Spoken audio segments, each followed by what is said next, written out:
Meghan Markle's comments in her Oprah Winfrey interview left lots of people, including me, with the impression that she was accusing the royal family of being racist when talking about concerns, as she put them, about her baby's skin colour. Concerns and conversations about how dark his skin might be when he's born.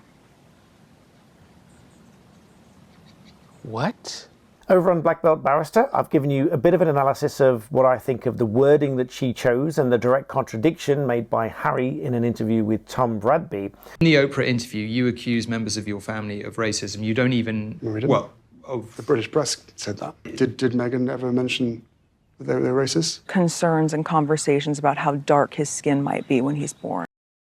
And how that might be looked at by a lawyer if you were looking for inconsistencies and changing or otherwise adapting your account when pressed under questioning. So check out my video on Black Belt Barrister if you haven't done so already. I'll link that in the description below. But here, welcome back to Black Belt Secrets, where I'm giving you my personal views on what might be an area that lots of people have avoided talking about, but I don't think there's a need to avoid talking about it, because I think certain issues need to be talked about so that people understand. Because there may well have been more than one misunderstanding in this very issue on what colour the baby's skin might have been. And as a father myself of a mixed-race child, I'm perfectly happy to tell you what our thoughts were, what our conversations were, all of which were obviously quite normal. Now, this conversation, or concerns as Meghan put it in her Oprah Winfrey interview, might just have been a simple conversation. Now, a lot of people might find this difficult to accept, and certainly they might find it difficult to accept that this was just a normal conversation. There's nothing inherently racist in talking about what somebody's skin colour is. And certainly if two people from different ethnicities have a child, they might well talk about what the baby's skin colour is going to be, in just the same way that anyone is going to talk about whose eyes it might have, whose hands it might have, what bone structure, how tall or short, or wide or slim the body structure is going to be of that child. All of these things are perfectly normal. And to answer the question, yes, we did have that conversation, but obviously not in a racist sense about our own child. We were genuinely interested as to what features our child was going to have and which features would be more prominent, because certain features can be more prominent than others, and that's not unique to one race either. Different families of mixed origins have children of mixed race that have one feature more prominent than the other, even between their siblings. So it is a perfectly normal conversation to have. And aside from ethnicity, as my dear wife would tell you, there are lots of different reasons that people would need to talk about skin tone and skin colour and that sort of thing.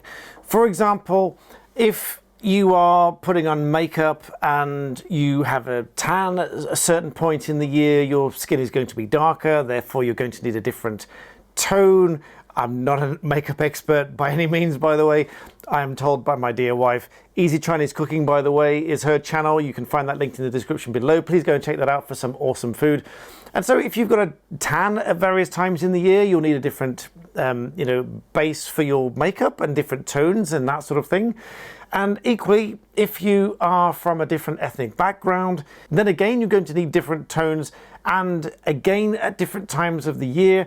And so there are all sorts of reasons why you might want to talk about a different skin tone other than just ethnicity. Now, the main distinction here, which I would draw when talking about Meghan Markle's interview, and the main question that I would ask, would be about the intention and the motives behind the question. Because clearly, if a question like that were asked because there was, as she put it, genuine concern as to how dark the baby's skin colour was going to be, then you might understand that to be a little bit racist. Because if the concern was, let's put it bluntly, we don't want this baby to have very dark skin if we are a predominantly white family, clearly that could have racist connotations to it. But I don't think for a minute. You can let me know what you think in the comments, because this is my personal opinion. You can have your own personal opinion, and you can let me know what you think in the comments section below.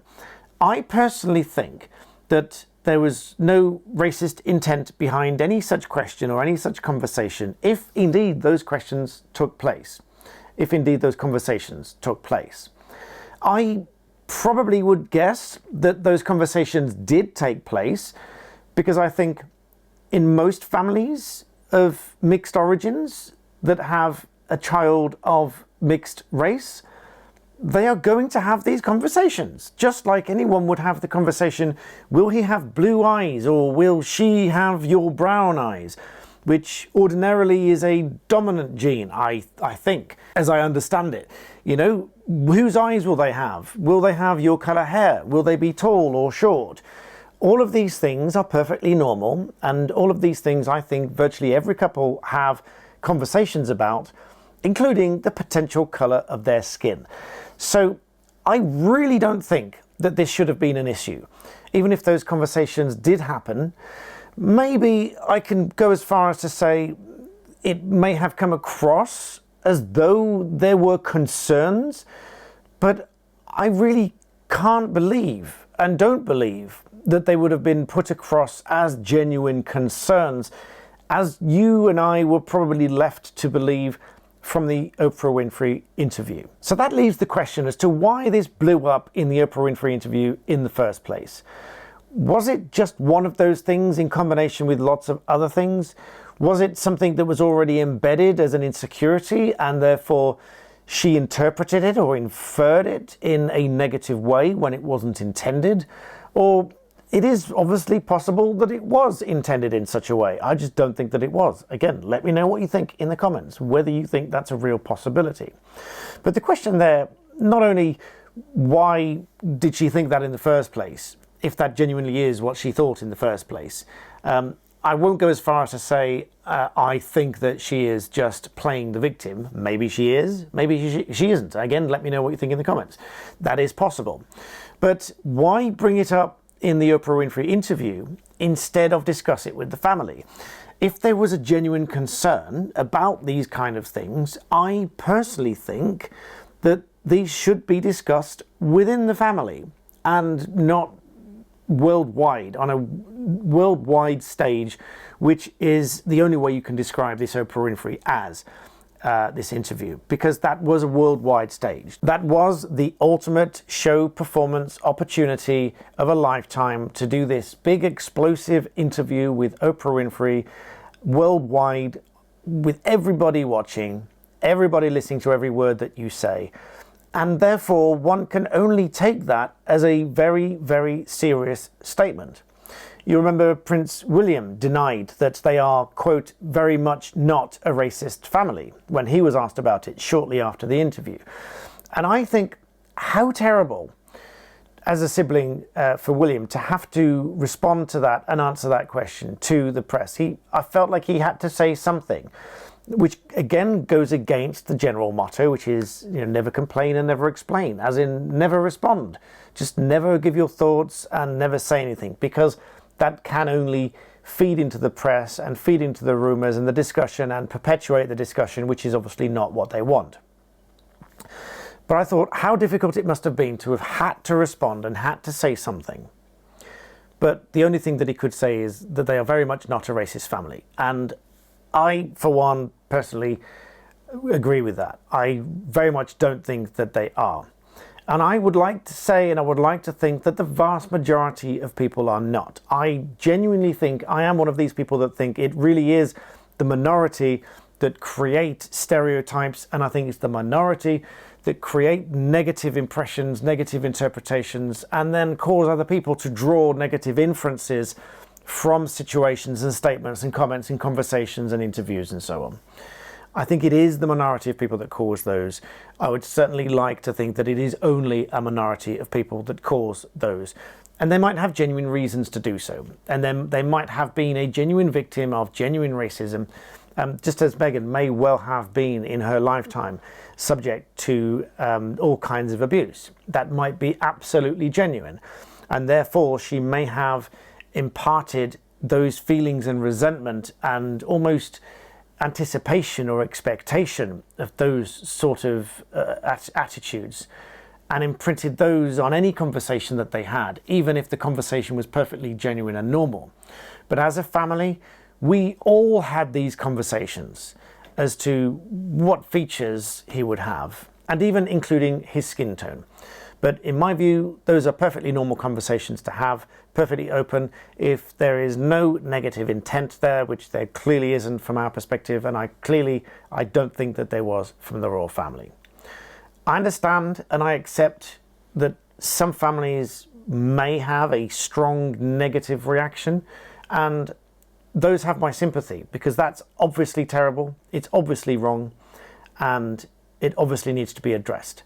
But for those reasons, and for other issues that I've talked about on this channel, such as male pattern baldness, I've talked about that quite openly on this channel. I've got a video, I'll link it in the description below, where I think we do need to talk about these things, and without just throwing accusations, without making it sound that someone is being desperately hateful, but just having the conversation, airing views, airing thoughts, and only then I think we can really be a fully and truly tolerant society and trust each other to help each other, to avoid the stereotypes, to avoid the criticism and the racism and any other kind of ism that is out there.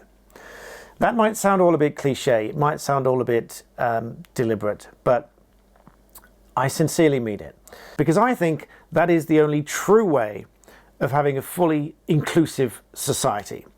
To say what we really think, to have the freedom to say what we think, so long as it's made clear that you're not saying it with the deliberate intention of causing someone alarm, distress, discrimination, and so on.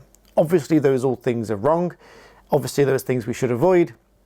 But that doesn't mean we should avoid talking about these things in the first place.